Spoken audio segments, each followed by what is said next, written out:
여러분, 제가 고2 때 처음 교회를 나가서 제 삶의 신앙생활의 어떤 면에서 첫걸음은 제가 자랐던 이 서울에 있는 내수동 교회가 어떤 면에서 제 영적인 모교회 같은, 고향 같은 그런 교회라 할 수 있어요. 그 교회를 다니면서 부지런히 성경을 읽기 시작했는데, 제가 성경을 읽었을 때 굉장히 충격적인 본문이 있었어요. 히브리서 6장에 보면 이런 본문이 나오죠. 그러므로 우리가 그리스도의 도의 초보를 버리고 죽은 행실을 회개함과 하나님에 대한 신앙과 세례들과 안수와 죽은 자의 부활과 영원한 심판에 관한 교훈의 틀을 다시 닦지 말고 완전한 대로 나아갈지어다. 여러분, 제가 이 히브리서 6장을 읽었을 때 굉장히 충격적이었어요. 왜냐하면 그 당시 저의 신앙생활을 요약하면 딱 이 히브리서 6장 1절이 말하고 있는 1절, 2절이 말하고 있는 전부 그거예요. 회개, 믿음, 그죠? 세례, 죽은 자의 부활, 그리고 영원한 심판. 이것이 제가 가지고 있던 신앙의 전체 내용인데, 히브리서 기자는 말하기를 이런 도의 초보를 다시 닦지 말고 자꾸 그런 것만 반복하지 말고 완전한 대로 나아가라, 이렇게 말했어요. 도대체 그게 뭘까? 굉장히 충격적이고 마음이 힘들었던 기억이 생생하게 나요. 내 신앙생활은 회개하는 것과 믿는 것과 그리고 죽은 자의 부활과 영원한 심판에 대한, 그것이 내 신앙생활의 전부라고 여겼는데, 그것 말고 이것은 도의 초보고 자꾸 이 자리에 머물러 있지 말고 더 완전한 대로 나아가라, 이렇게 성경이 말하니까 굉장히 충격적이었어요. 뭘까? 여러분, 혹시 그런 고민 해보셨나요?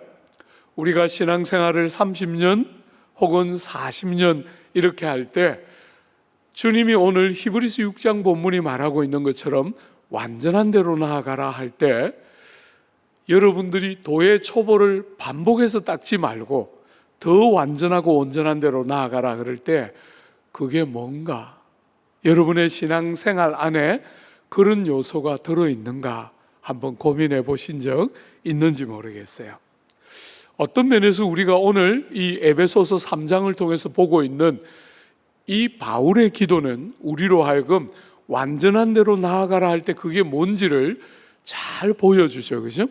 우리를 구성하는 요소가 우리의 바깥으로 드러나 보이는 그 사람만 있는 것이 아니라, 이것은 날이 갈수록 후퇴하고 썩어 들어가는 것이지만 예수께서 그 당신의 귀한 생명으로 우리에게 주신 속사람이 있다는 거 우리가 생각해 보았습니다. 그죠? 속사람이 날마다 강건해지도록 할 때 우리 안에 우리를 구성하는 눈에 보이지 않는 우리의 또 다른 중요한 실존이 존재하고 있고, 그 속사람이 강건해지는 것이 너무 중요하다. 환경은 우리가 손댈 수 없지만, 조건이나 상황은 우리가 손댈 수 없지만, 우리의 속사람은 말씀 안에서 강건하여져서 환경에 휘둘리지 않는 믿음 생활, 굉장히 중요한 요소이죠. 그죠? 거기다가 우리가 몇 주 전에 보았던 지식에 넘치는, 우리의 지각이 미칠 수 없는 그리스도의 우리를 향한 사랑을 깨달아서 그 넓이와 길이와 높이와 깊이를 깨달아 알게 되는, 그런 정말 그 사랑에 측량할 수 없는 사랑의 부요를 더 알아가고 참여해가는, 이런 것들은 우리가 완전한 대로 나아가는 너무너무 중요한 요소들 중에 하나라 할 수 있겠죠. 오늘 우리가 다루려고 하는 본문, 여러분과 제가 그리스도의 사랑의 넓이와 길이와 높이와 깊이를 알게 될 때 여러분과 저에게 어떤 일이 생긴다고 말합니까? 한 번만 보십시오. 여러분, 19절에 그리스도의 사랑을 알고 그 너비와 길이와 높이와 깊이가 어떠함을 깨달을 때 여러분과 저에게 어떤 일이 생깁니까? 하나님의 모든 충만하신 것으로 너희에게 충만하게 하시기를 구하노라. 여러분, 구약 성경에서 여러분들이 가장 자주 읽게 되는 본문 중에 하나가 하나님이 완전하시니 너희도 완전하라, 하나님이 거룩하시니 너희도 거룩하라 하는 이야기 우리가 자주 듣죠, 그죠? 우리가 앞으로 4장을 다룰 때 보게 되겠지만 성도인 여러분과 저를 향한 성경의 기대는 뭐냐면, 예수를 적당히 믿다가 구원은 받았기 때문에 지옥 갈 염려 없이 이 땅을 살면, 편안하게 살면 되는 것이라고 절대로 말하지 않고, 여러분과 저를 그 귀한 예수님의 보혈로 구원해서 우리를 그리스도의 장성한 분량이 충만한 데까지, 예수께서 가장 장성하고 충만한 상태로 여러분과 제가 이르기를 원하는 것, 그것이 기독교의 구원의 핵심이에요. 사랑하는 여러분, 어떻게 우연히 예수는 믿게 돼서 천국에 턱걸이는 하고 멸망은 받지 않고 구원은 받게 되는 것, 그것이 우리의 궁극적인 고울이 아닙니다. 그건 출발점이지요, 그죠? 그렇게 구원이 우리의 삶에 들어오면 정말 오늘 본문이 말하는 것처럼 하나님의 모든 충만하신 것으로 우리가 충만해지는, 여러분, 오늘 조국교회는 어떤 면에서 너무너무 기독교의 구원의 영광이 땅에 떨어져 있는 시대예요. 성도들조차 구원받는다는 말이 무슨 말인지를 너무나 피상적으로 밖에 모르는, 그래서 지옥 안 가고 천국 가는 그런 개념밖에 모르는 우리들에게 완전한 대로 나아가고, 여러분과 제가 하나님의 그 귀한 사랑을 우리가 깨달아갈 때 하나님을 충만하게 하는 모든 충만한 것으로 우리가 충만하게 되는 그런 놀라운 은혜가 기독교가 말하고 싶어하는 구원의 내용들 가운데 너무너무 중요한 요소라는 것을 잊어서는 안 됩니다. 사랑하는 여러분, 이게 무슨 뜻입니까? 하나님의 모든 충만하신 것으로 우리가 충만하게 되는, 이게 무슨 뜻이지요? 이렇게 오해하면 안 됩니다. 하나님이 주시는 모든 좋은 복으로 우리가 충만하게 되는 것, 이런 뜻이 아니에요. 우리가 그것은 이미 1장에서 보았죠? 하늘에 속한 모든 충만한 모든 복으로 우리에게 복 주시는 것, 1장에서 이미 보았어요, 그죠? 오늘 본문은 똑같은 말을 하고 있는 것이 아니에요. 오늘 이 본문은 충격적이기까지 한 본문이에요. 하나님이 계시지 않습니까? 하나님을 하나님 되게 하고, 하나님이 하나님이신 그 형용할 수 없는 충만한 가득함, 하나님을 하나님으로 하나님 되게 하시는 그 성품, 사랑하는 여러분, 그 권능, 그 하나님의 탁월함, 그 하나님의 완전하심, 이 모든 하나님을 하나님 되게 하는 그 모든 하나님의 충만이 여러분과 저 안에 충만하게 되는 은혜가 있다는 거예요. 기독교의 구원은 여러분과 저를 그렇게 데려가고 싶어 한다는 거예요. 여러분, 우리가 이 사실이 너무 충격적이기 때문에 하나를 약간 중간에 걸음막처럼 보아야 하는데, 우리 예수님께서 여러분과 저와 똑같은 사람으로 이 땅에 오셨지 않습니까? 그런데 그 예수님이 우리와 똑같은 사람으로 이 땅에 오실 때 동시에 하나님의 전부가 그분 안에 계셨어요, 그죠? 하나님의 모든 충만이 그분 안에, 사람의 몸을 입고 있는 그분 안에 하나님의 모든 충만이 동시에 계셨어요. 그래서 성경은 이렇게 말하죠. 아버지께서는 모든 충만으로 예수 안에 거하게 하시기를 기뻐하셨다. 하나님이 하나님이신 그 모든 충만이 예수님 안에 가득 들어있었다는 거예요. 몸을 가지고 이 땅에 오셨지만, 사람의 몸으로 이 땅에 오셨지만, 하나님이 동시에 모든 하나님의 전부가 예수님 안에 가득 있었다는 거예요. 여러분, 골로새서 2장에 보면 그분 안에는 신성의 모든 충만이 육체로 거하셨다, 이렇게 말해요.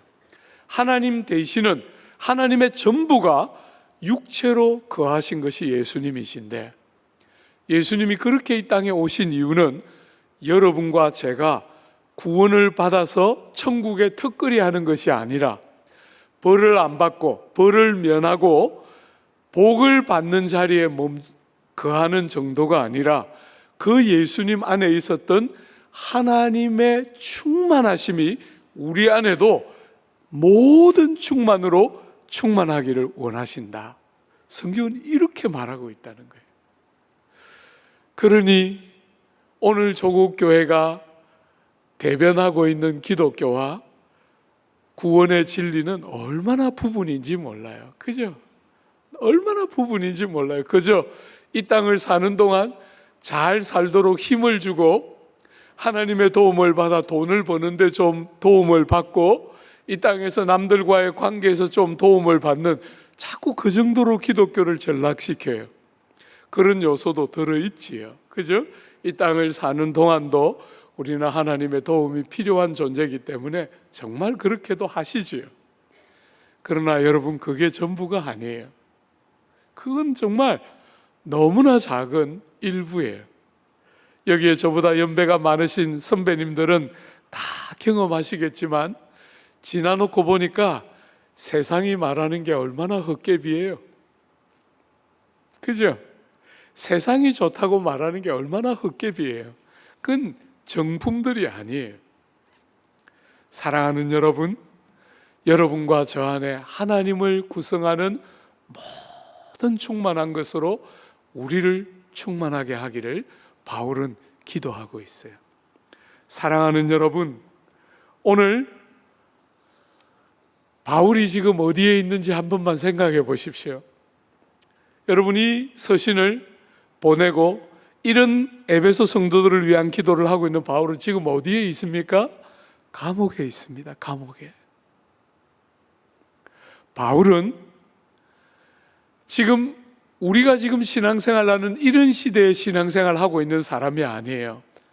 바울이 신앙생활을 하고 있던 그 시절은 기독교는 유대교의 한 섹타처럼, 유대교에서 나온 신흥 종교처럼 아주 마이너리티, 정말 소수의 사람들이 믿고 있던 시대에 감옥 안에서 이런 이야기를 지금 하고 있는 거예요.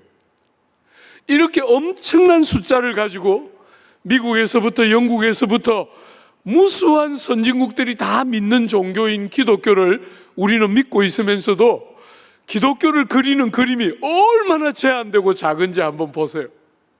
바울은 감옥 안에서 그 조그만 소수의 몇 사람이 믿고 있던 그 시절에 바울이 바라보고 있던 기독교와 복음은 이런 것이었는데, 오늘 우리가 그리고 있는 기독교의 그림은 너무 피상적이고 작고 그저 이 땅에 살아가는 동안 조금 이런저런 도움을 주고 마는 그런 그림을 그리고 있다는 거예요. 사랑하는 여러분, 하나님의 모든 충만하신 것으로 여러분과 제가 충만하게 되는 그 기도를 바울은 감옥 안에서 하고 그 일이 틀림없다고 믿고 있는 거예요. 주 안에 사랑하는 여러분, 이 말이 여러분과 제가 신이 된다는 말이 절대로 아닌 것은 혼돈하지 말아야 할 것이에요. 그죠? 기독교는 여러분과 제가 하나님의 모든 충만하신 것으로 충만하기를 원하는 종교이지만, 여러분이 신이 된다는 말은 절대로 아니에요. 여러분과 저는 그렇게 영화로운 자리에 갈지라도 여전히 사람이지요. 우리는 피조물이에요. 우리는 하나님이 아닙니다. 여러분, 죄의 제일 중요한 핵심이 뭐였죠? 하나님처럼 되고 싶어 하는 거예요. 절대로 그것을 말하는 것이 아닙니다. 하나님의 피조체로서 하나님의 영광과 형상을 따라 지음받은 자로서 살아계시고, 이렇게 사랑이 많으시고 선하시고 형용할 수 없는 부요와 영광을 가지신 하나님을 대리하는, 하나님을 나타내고 드러내는 자로서 이 땅을 살고, 그렇게 하나님을 사랑하고 하나님을 드러내기를 기뻐하는 자로서 하나님의 모든 충만에 참여하는 자임을 아는 것이지, 우리가 하나님처럼 어시되라는 것이 아닙니다. 그죠? 그래서 주님이 우리에게 늘 가르치신 거예요. 이 영광을 가지고 뭐 하는 것입니까? 종노릇 하는 것입니다. 남을 섬기는 것입니다. 우리가 떵떵거리면서 살면서 나 복 받아서 이렇게 말하는 게 기독교가 아니고, 이 모든 복을 가지고 남을 섬기고 다른 사람을 유익하게 하고 사랑하고 낮은 자리에 앉는 것이 기독교인 것이에요. 이런 복이 없는 것이 아닌데, 그죠?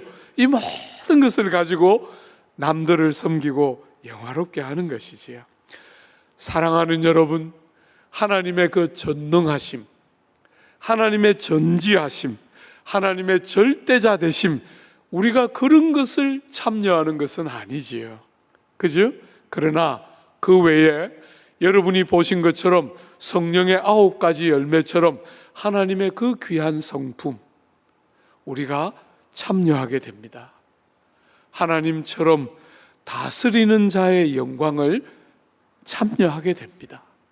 하나님의 무수한 충만함에 우리같이 이렇게 제한 많고 한계투성인 여러분과 제가 그 하나님의 모든 충만에 참여하게 된다는 사실이, 그게 기독교의 구원의 핵심인 거예요.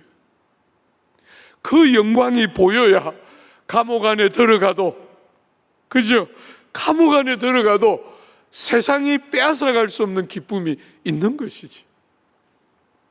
우리는 정말 이런 기도들을 해야 하는 시대를 살고 있어요. 사랑하는 여러분, 이렇게 될 때, 하나님의 모든 충만으로 충만하게 될 때 어떤 일이 일어날까요? 여러분이 세상을 살아가면서, 제가 여러분에게 좀 죄송하지만 나이를 조금씩 먹어가니까 세상이 말했던 게 헛개비라는 게 보인다, 이런 이야기 제가 했잖아요. 사랑하는 여러분, 여러분이 최선을 다해서, 우리 교우들은 제가 보면 정말 성실한 분이에요. 최선을 다해서 인생을 살아오고 게으르지 않게 인생을 노력하며 애써가며 기도하며 하나님 의지하며 살아왔지만, 여러분이 이 땅을 사는 동안 문득문득 돌아보면 어떻습니까? 돌아보면 노력을 안 한 것이 아니지만 이 땅은 여러분들에게 참된 만족을 줄 수가 없어요. 이 땅은 그런 땅이 아니에요. 여러분이 최선을 다해서 노력하고 여러분들이 애를 써도 마음 한쪽이 비어있다는 느낌을 지울 수가 없는 것이 이 땅에 여러분과 저의 실존이에요. 그죠? 죄악 중에 나는 사람들의 모습이에요. 그래서 약간씩 진리의 말씀이 이렇게까지 진짜구나 하는 게 약간씩 느껴지는 순간이 삶의 어떤 시점부터 있었어요. 뭘 이루면 행복할 거다, 뭘 소유하면 행복할 거다, 저 여인하고 결혼하면 행복할 것이다. 제가 너무 죄송하지만 여러분, 아내를 만났을 때 제가 하나님께 기도했어요. 엄마 없는 거 용서해 드립니다. 용서해 드립니다. 저 여인하고 못 살면 저는 용서할 수 없을지 모르겠어요. 이러면서 제가 하나님 앞에 막 기도했어요. 그리고 정말 기적같이 결혼했어요. 결혼했는데 해보니까 그 전에 예수님 오셔도 됐는데, 이런 생각.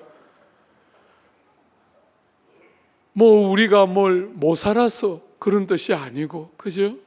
정말 그렇게 소중한 사람을 만나서 결혼을 했는데 그것도 다 채워지지 않더라고요.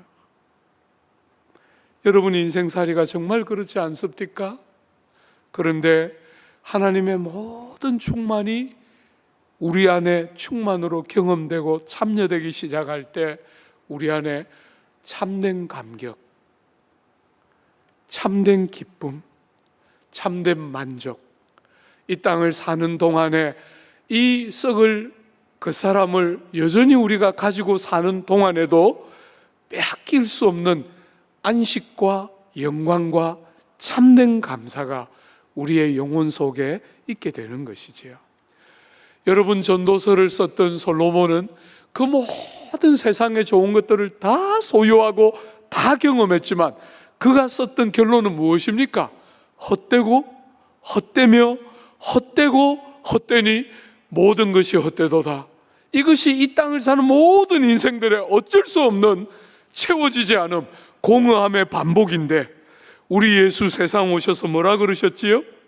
이 물을 마시는 자마다 다시 목마르느니와 내가 주는 물을 먹는 자는 영원히 목마르지 아니하리니 나의 주는 물은 그 속에서 영생하도록 솟아나는 샘물이 되리라. 내가 생명의 떡이니 내게 오는 자는 결코 줄이지 아니할 터이요 나를 믿는 자는 영원히 목마르지 아니하리라.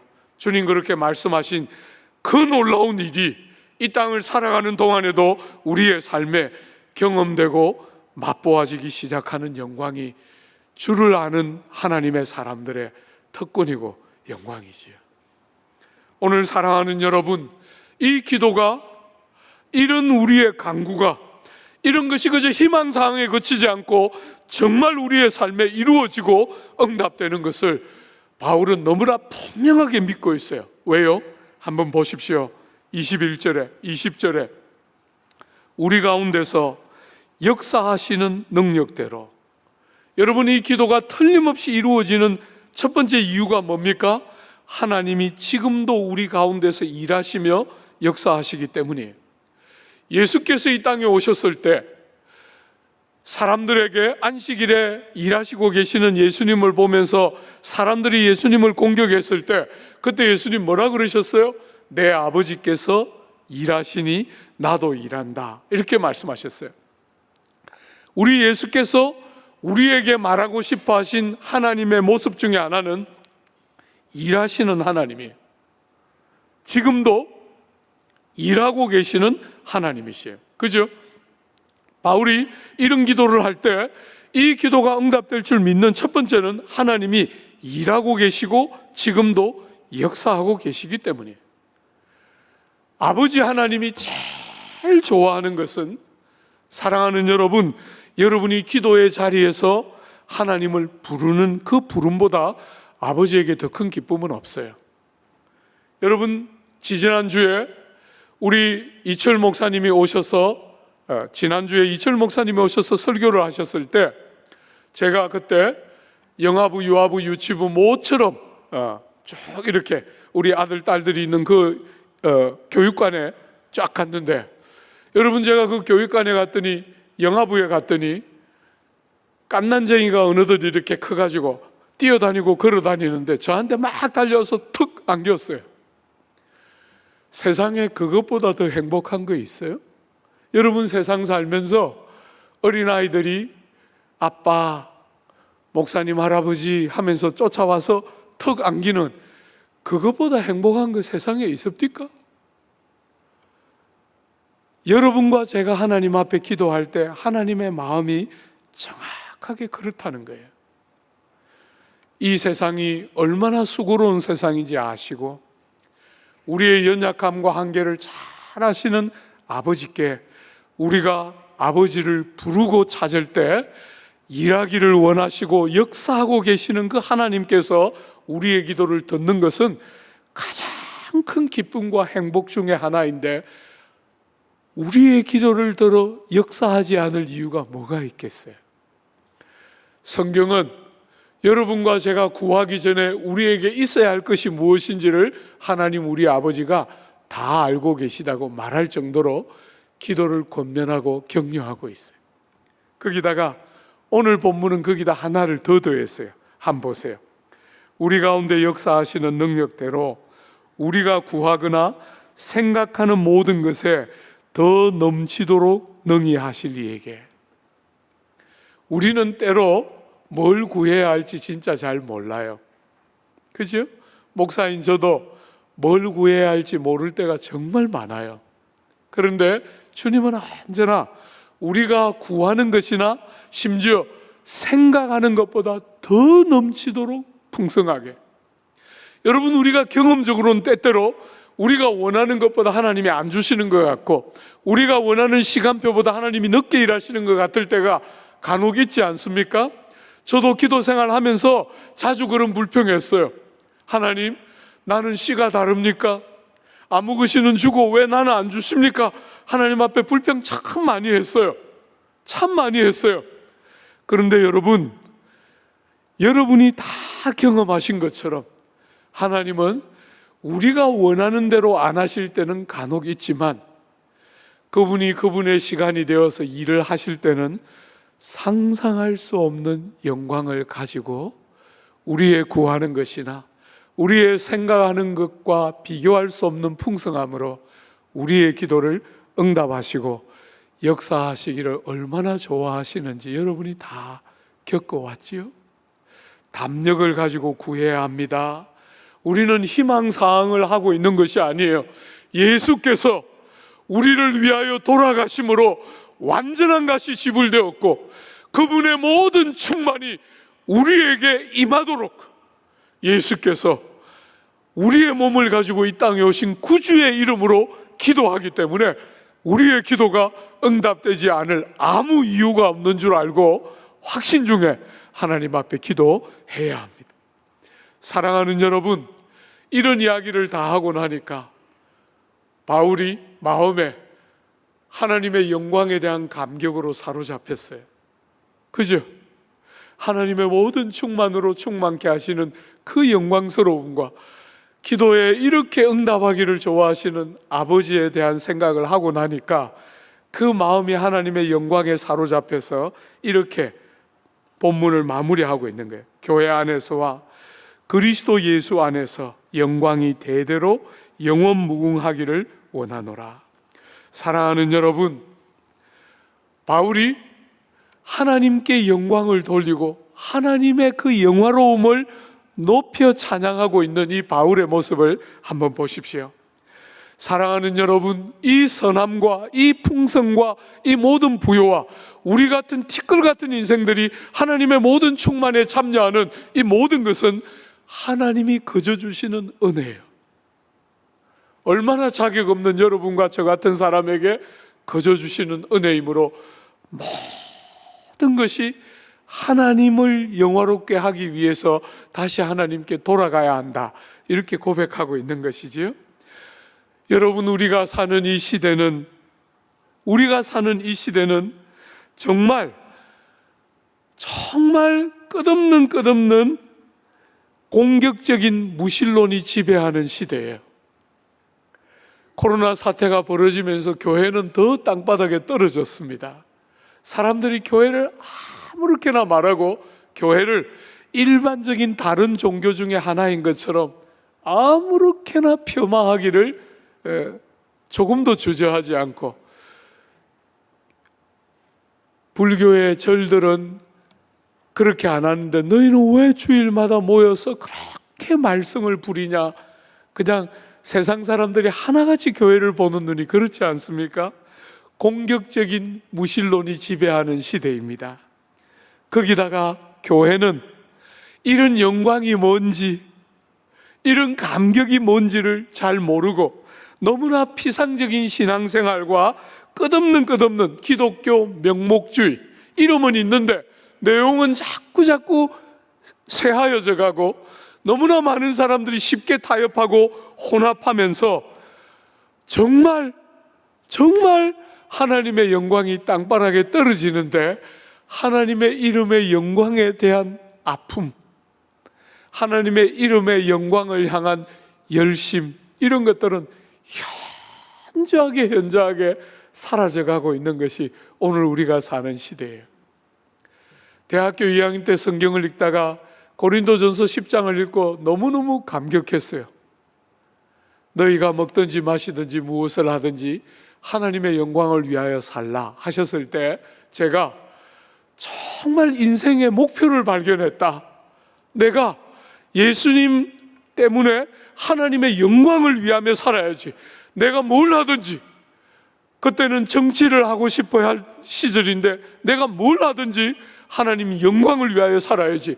그렇게 정말 생각하고 그렇게 말했어요. 아내한테도 말하고, 처남이 그때 신학을 하고 있던 처남이 있었는데 처남한테도 나는 정치외곽을 공부하지만 저는 하나님 영광 위해서 살고 싶어요. 정말 제가 인격적으로 그 본문을 딱 만났을 때 너무너무 감격적이었는데 그렇게 말하는 사람들 찾아보기가 너무나 어려워졌어요. 관심도 없고 그렇게 살려고 하지도 않고 그저 자기 행복, 자기 하나 좋은 것에 신앙의 모든 것이 있는 것처럼 전부 관심들이 전부 그렇게 흘러가고 있는, 세상은 공격적인 무신론이 지배하고 성도들은 전부 자기 연민과 자기 한 사람의 삶에 급급해 있는 이 시대에 하나님의 영광은 어디에 있습니까? 그분의 이름이 높임을 받고 그분이 그분답게 사람들에게 드러나는 일에 삶을 드리고 헌신하는 사람들은 어디에 있습니까? 주 안에 사랑하는 여러분, 땅에 있는 모든 것은 다 쇠하여 없어지는 것이지만 여러분이 주를 위하여 살고 주를 영화롭게 했던 것은 그날에 보게 될 겁니다. 정금같이 아무것도 땅에 떨어지는 법이 없이 우리를 그렇게 살도록 부르시는 줄 알고 먹으나 마시나 뭘 하거나 하나님을 영화롭게 하는 복되고 귀한 삶 다 살아주시기를 바라고 축복합니다.